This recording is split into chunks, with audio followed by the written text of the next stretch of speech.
가습기 살균제 사망 사건을 수사하고 있는 검찰이 잠시 뒤 존리 옥시 전 대표를 소환합니다.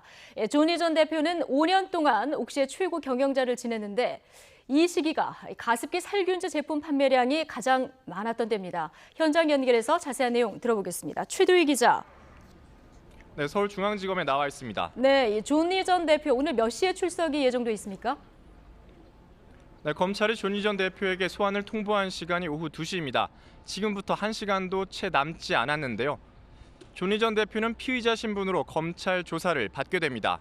가습기 살균제 사망 사건에서 옥시의 외국인 최고 경영자가 검찰 조사를 받는 건 존리 전 대표가 처음입니다. 한국계 미국인인 존리 전 대표는 구속된 신현우 전 대표에 이어 지난 2005년부터 2010년까지 옥시의 경영을 책임진 인물입니다. 검찰은 존리 전 대표가 재직하는 동안 살균제 판매량이 가장 많아 피해자도 많았던 것으로 추정되는 만큼 직접적 책임이 있다고 판단하고 있습니다. 당시 옥시 측이 제품 부작용을 호소하는 민원을 알고도 이를 무시하고 제품을 계속 판매했는지 등을 집중 조사할 예정입니다.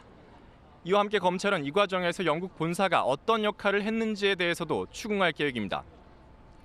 롯데마트와 홈플러스 등 대형 유통업체 수사도 속도를 내고 있습니다. 검찰은 오전에 홈플러스와 롯데마트 관계자 등 4명을 불러 조사하고 있습니다.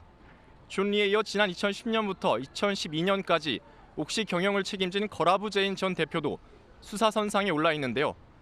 검찰은 증거 은폐에 관여했다는 의혹을 받는 거라부 제인 전 대표와 소환 일정을 조율하고 있습니다. 네, 오늘 오전에는 가습기 살균제 피해자 모임에서 검찰에 고발장을 제출했는데요. 대상이 정부 관계자들이군요.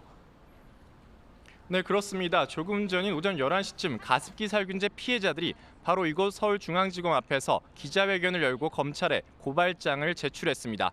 정부 관계자들 업무상 과실치사상 혐의로 고발한 건데요. 유해성 심사를 제대로 하지 않은 정부의 책임을 묻겠다는 겁니다.